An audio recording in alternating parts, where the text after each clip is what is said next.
ನೋಡಿ ಸರ್, ಇದು ಚಾನಲ್ಗೆ ಅಟ್ಯಾಚು ಮತ್ತು ವಿಲೇಜ್ಗೆ ಅಟ್ಯಾಚು. ನೋಡಿ ಇದೆಲ್ಲ ವಿಲೇಜು. ಅಲ್ಲಿದೆಯಲ್ಲ ಅದೇ ಡಾಂಬರ್ ರಸ್ತೆ. ಇದು ಇಲ್ಲಿಂದ ಇಷ್ಟು ದೂರ ಮಾತ್ರ ಈ ವಿಲೇಜ್ಗೆ ಅಟ್ಯಾಚ್ ಆಗಿದೆ. ತೆಂಗಿನ ತೋಟ, ಸೂಪರಾಗಿದೆ ತೋಟ ಮಾತ್ರ. ಎಲ್ಲ ಒಳ್ಳೆ ಫಲ ಬರ್ತಿದೆ. ಮರಗಳು ಒಂದು 5 ಮಿಕ್ತವೆಲ್ಲ ಒಂದು 60 ತೆಂಗಿದೆ. 1 2 3 4 5 ಲೈನು ತೆಂಗು. ನೋಡಿ ಒಂದು 10 ಮರ ಫಲ ಬರ್ತಾ ಇರೋಂತಿದೆ. ನೋಡಿ ಹೆಂಗಿದೆ ಫಲ, ಸೂಪರಾಗಿದೆ ಜಾಗ ಮಾತ್ರ. ಒಂದು ಬೋರ್ವೆಲ್ಲು ಸಹ ಇದೆ. ಸಾಯಿಲ್ ಬಂದು ಪ್ಯೂರ್ ಕೆಂಪು ಮಣ್ಣು.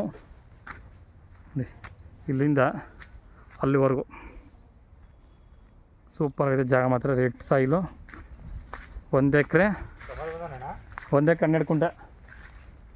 1 ಎಕರೆ 12 ಕುಂಟೆ. ಒಳ್ಳೆ ಕೆಂಪು ಮಣ್ಣಿರೋಂಥ ತೋಟ, ಸೂಪರಾಗೈತೆ. ಯಾರು ತೋಟ ಕೇಳ್ತೀರಿ, ಎಕ್ಸ್ಪ್ರೆಸ್ ಹೈವೇ ಬರೀ 1.5 ಕಿಲೋಮೀಟ್ರು. ಮದ್ದೂರು 9, ಮಂಡ್ಯನ 9, ಡಾಂಬರ್ ರೋಡಿಂದ 50 ಮೀಟ್ರ್ ಅಷ್ಟೇ. ಊರಿಗೆ ಅಟ್ಯಾಚು. ಒಂದು 10 ಹಿಂಗೆ 10 ಲೈನ್ ಬರುತ್ತೆ, ಹಿಂಗೆ 5 ಲೈನ್ ಬರುತ್ತೆ. 55 ಗಿಡ ಇದೆ. ಈ ಕಡೆ ಸೇರಿದ್ರೆ 60 ಗಿಡ ಆಗುತ್ತೆ. 1 ಎಕರೆ 12 ಕುಂಟೆ ಇರೋ ಬಂದಿರೋಂಥ ಪ್ರಾಪರ್ಟಿ. ನೋಡಿ ಹೆಂಗಿದೆ ಜಾಗ, ಸೂಪರಾಗಿದೆ ಜಾಗ ಮಾತ್ರ. ಬೆಂಗಳೂರು ನಿಮಗೆ 85 ಕಿಲೋಮೀಟ್ರ್ ಆಗ್ಬೋದು. ಸೂಪರಾಗೈತೆ ಜಾಗ. ಎಕ್ಸ್ಪ್ರೆಸ್ ಹೈವೇಯಿಂದ 1.5 ಕಿಲೋಮೀಟ್ರು. ಮದ್ದೂರು 9, ಮಂಡ್ಯನ 9. ರೇಟ್ ಬಂದು ಇವರು ಕುಂಟೆ 7,80,000 ಹೇಳ್ತಿದ್ದಾರೆ. ಸ್ವಲ್ಪ ನೆಗೋಷಿಯಬಲ್ ಆಗುತ್ತೆ. ಪ್ರಾಪರ್ಟಿ ಮಾತ್ರ ಸೂಪರಾಗೈತೆ. 2.80 ಹೇಳ್ತಾರೆ ಕುಂಟೆ.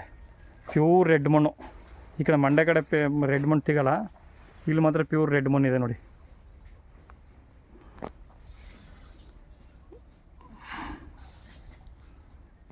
ಡಾಂಬರ್ ರೋಡ್ ಹತ್ರನೇ, ವಿಲೇಜ್ ನಿಯರು, ಹೈವೇ ನಿಯರು. ಸೂಪರಾಗೈತೆ ಜಾಗ ಮಾತ್ರ.